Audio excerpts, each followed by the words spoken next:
Totally Killer.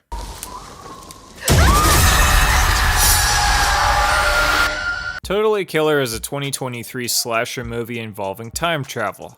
This sounds awfully familiar.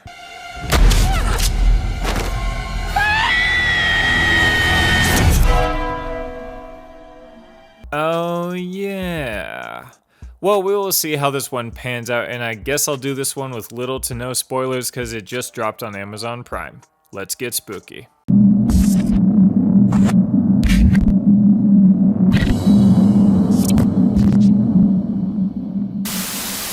So this movie follows our main character, Jamie, played by Kiernan Shipka, who you may all recognize from the chilling adventures of Sabrina. Say the prayer!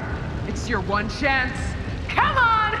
Say it with me, or you'll burn in hellfire. I mean, I didn't recognize her because I never saw the show, but it's always fun to see people who are in horror things and they keep doing horror things. Gotta keep the horror going. Oh yeah!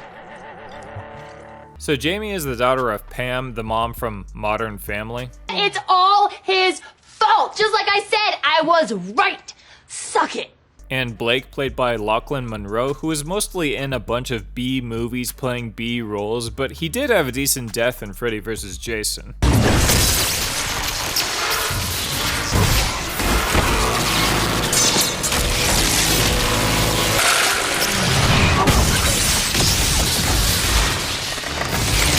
Both Pam and Blake had some friends who were killed by a masked killer 35 years ago around Halloween time, so they have been overcautious and protective ever since. Without giving away too much, the killer is back and some bad stuff happens, and Jamie is able to go back in time to try to stop the killings from ever happening, but in this time traveling story, she knows what is going to happen and tries to prevent the kills from happening to certain people in certain places on certain days. Now the problem with this is that in this time traveling story, this is the first and only timeline where Jamie goes back, so her being there and trying to meddle changes things, so even though she kind of knows what's going to happen, it doesn't really help, so she's just going to have to do her best in convincing people from the 80s that she's a time traveler and trying to save their lives. Sounds simple, right?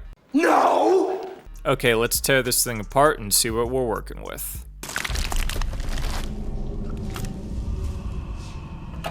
As a horror comedy, the most important thing is going to be the humor. I would say like 70 to 80% of the humor in this movie is a Gen Z person stating how problematic the 80s were, which is kind of lazy humor. I mean, obviously someone who time traveled is going to have a hard time adjusting to being in a different time period, but unless you add in some kind of nostalgia or other kind of humor into it to add, I guess, spice to it, it's just mediocre. I will give credit to the rest of the 20-30% of the jokes. Some of them really did make me LOL. It's just not enough to make me love the film. The acting is good and the story isn't too bad. Since it is a masked killer kind of story, there is obviously going to be some mystery to it. I was able to guess who the killer was, not immediately though. However, the movie doesn't give you enough info for motive until the reveal. And if you're the type of person who likes mysteries where you can solve all aspects of the killer mystery with the information the movie gives you at the time it gives it to you, you might not like this part of the movie as much because there's no way you would be able to figure out everything until they tell you in the big reveal. Some people don't mind it, but I'm just letting y'all know. The violence in this movie is pretty decent, but when it comes to slashers, it's not creative. That is just not a thing that the movie really cares to do. It is bloody and we do see some similar desperate fighting, like in Sick,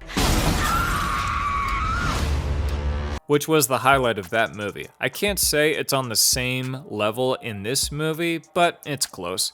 You want to know what else this movie is close to? Don't do this. Happy Death Day. Why are you the way that you are? If you were to ask me to pick which of these movies to watch again, it'll be Happy Death Day. It's just a much more consistent level of enjoyment throughout the whole film. Currently on Rotten Tomatoes, this movie sits at 84 critics and 88 audiences. Good lord, with a score like that, you'd think this movie would be considered one of the best fucking movies of the year. But if you look closely, you can see that there's only 50 ratings for the critics and audiences. I predict that both of these scores will drop within the next few days to weeks. I would put this movie in the the low 70s. Not bad, but it's too much like another movie that's just better. Tune in tomorrow for Bloody Hell. And I've been known to overreact.